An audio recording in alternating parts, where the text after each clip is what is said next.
to my YouTube channel, Bayan Ko TV. Ngayon, bigyan natin ng video reaction ang hula ni Madam Ganda kay President Bongbong Marcos. Ating President Bongbong Marcos. Ayan. Kita nyo po ang tarot. Medyo may reflector lang kasi gold siya ngayon. Siya yung feel ko. Pakita mo sa akin kung ano ang dapat kong ipaliwanag at sabihin. Ang lahat ng aking sasabihin ay naayon sa iyong ipakikita at ipagtatapat sa sanlibutan. Bongbong Marcos, Presidente ng Pilipinas. Yan po ha. Kita nyo po. Scattered po yan. Ang sabihin yan, talagang ginugulo ko po para walang bias. Wala yung sabihin yung scripted. Ayan. Ayan.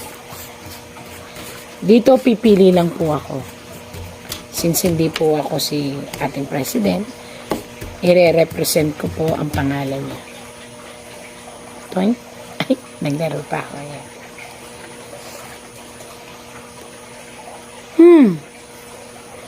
Ito po ngayon ang nararamdaman ng ating President Bongbong Marcos. Kung napapansin niyo po, ang puso niya. Ayan. Bakit po ang puso niya ang inilabas?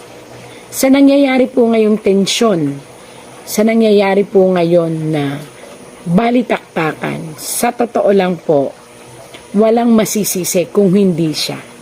Kung actually, ito baka sermonan ko pa nga po yung mga taong nakikinig na talagang sasabihin nilang sila'y makamarcos. Kung talagang makamarcos kayo, sana narinig nyo noon ang YouTube at vlog ko. Napayuhan nyo po ang ating presidente, kung sino man ang nakaririnig nito, na maghinay-hinay sa pagdidesisyon tungkol sa isang pamilya. Dapat po lahat ng nangyayari, kahit sabihin pa po natin na alam niya o hindi niya alam, at the end of the circulation of the game, sa kanya ito ibabato at siya ang mawawalan ng reputasyon at pangalan kapag itinuloy niya ang laban sa Duterte family. Sinasabi ko na po ito noon kasi nangyari na eh. So, it means totoo ang aking hula, totoo yung vlog. Pero ito, nakita ko ngayon dito, ang kanyang puso ay puno ng pangamba. Bakit? Sa nangyaring sitwasyon ng butuhan, ipinakita ng sangbayan ng Pilipino na ayaw na nila sa sitwasyon ngayon. At bakit nangyari yon? Dahil po sa, hindi natin alam, kasi ang nakalagay lang dito is dahil sa mga desisyon na hindi napag-aralan. At ang ginamit ay ang impulsive thinking o yung sinasabi natin na kung ano ang may, kumbaga sa papel, ito binigay ko sa inyo, hindi na niya siguro nabasa, tuloy-tuloy lang, and then pinatupad, and then ngayon nagkagulo. Ang naging kalaban po niya ngayon ay ang sambayan ng Pilipino. Hindi ko alam, again po nagbabasa lang ako ng tarot. Hindi ko alam kung sino itong lalaking ito na sobra niyang pinoproteksyonan. At itong protection na to is nasisira ang reputasyon ng ating President Marcos. Isang revelasyon ng inyong tarot na parang ngayon lang kayo nagigising na may 1, 2, 3, 4, 5, 6, 7 tao po ang parang bubuyog na bulong ng bulong sa inyong tenga ang sinunod ninyo. At kung sino man po ito, na 7 taong ito, kung naririnig nyo man po ako, aming presidente, sana po ay hihinto nyo na po ang pakikinig dito sa 7 taong malalaking ito na bubuyog. 7, 1, 2, 3, 4, 5, 6, 7. 7 po siya. 1, 2, 3, 4, 5, 6, 7. 7 talaga. 7 siya na tao, pero ang isa, hawak mo. Ibig sabihin, nasa paligid mo lang at babae ito. Sana po lahat ng bulong-bulungan, lahat ng mga request, lahat ng mga pinag-uusapan ay pag-isipang mabuti. Kasi po, nakita po dito na kaya kayo nakabikaka, ayan, kaya po kayo nakahawak ng ganyan. Ang ibig sabihin po nito ay failure ang kalalabasan ng kung ano man pong pag-uusap na iyon. Nako,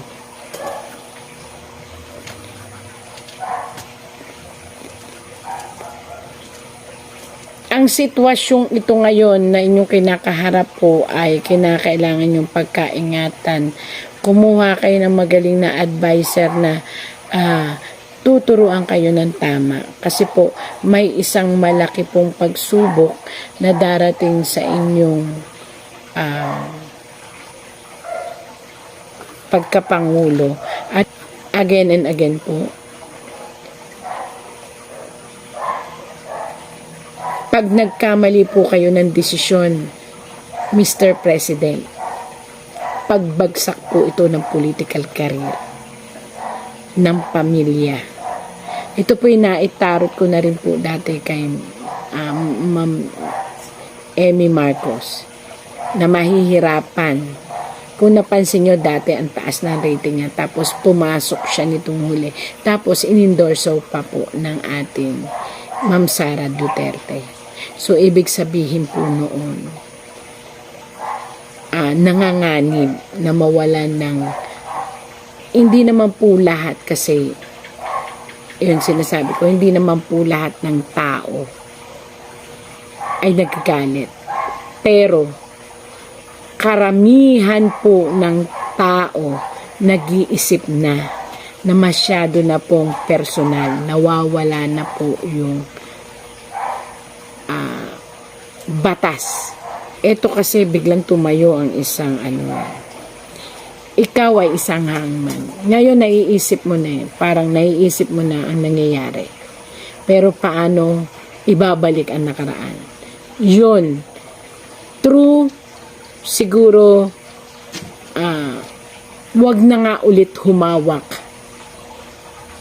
ng mainit na bagay pagdating dyan sa case ng mga Duterte. Yun lang po talaga makakapag-bagdam ng inyong karir. Kasi na lang.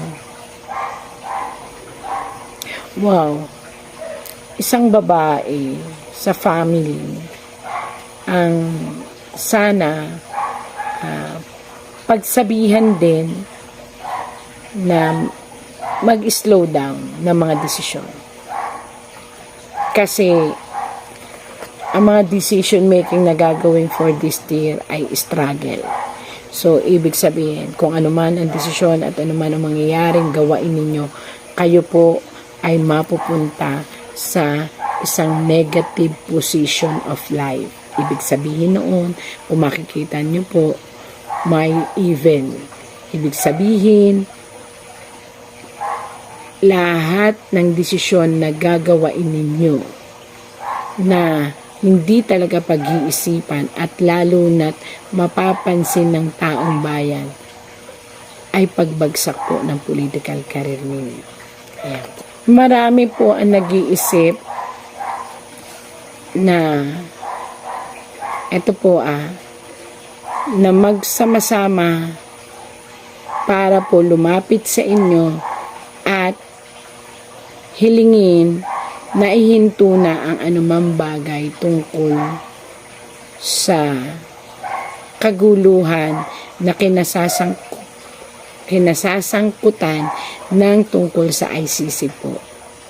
So, kung ang payo po sa inyo ng tarot, kung kaya nyong ibigay, ano ba ang kailangan, perma para makalaya, at kung ano po, ito po'y payo lang ng tarot. Para po hindi na tumuloy-tuloy ang dilema ng emosyon ng mga sambayan ng Pilipino. At nakalagay po kasi dito, pag hindi nyo nagawa ng paraan, ang taong bayan ay magiging isang anino.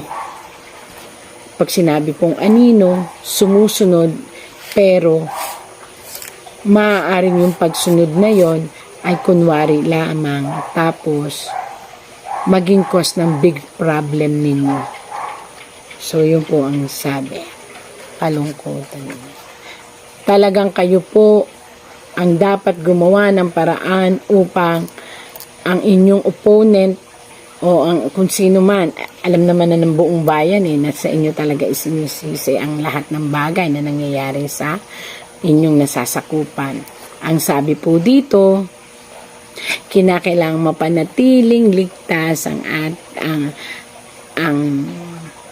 Tatay Digong sa ICC o sa anuman upang hindi dumating ang panahon lahat na naman ang mangyayari ay sa inyo po masisisi. So, ang linaw po sabi ng tarot, kailangan maging safe si Tatay Digong o ang mga family Duterte kasi lahat po ng mangyayari ay sa inyo isisisi ng taong bayan. Sinusubaybayan po kasi ng taong bayan yan po. Kaya nakatalikod kayo, may hawak na patpat o kahoy kasi ibig sabihin, watch out ang mga tao sa bawat galaw at kilos nyo. So, napakahirap po ngayon dahil talagang dinumero uno, binabantayan ng taong bayan. Kaya kinakailangan pong makagawa kayo ng paraan na mailabas ang hinihiling ng taong bayan. Ayan. At maging ligtas.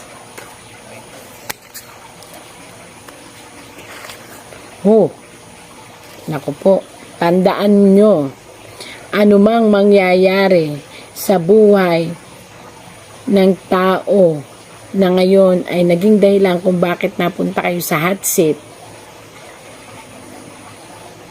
pag-aaklas ng buong sambayanan. Kaya pag-isipan nyo mabuti ito.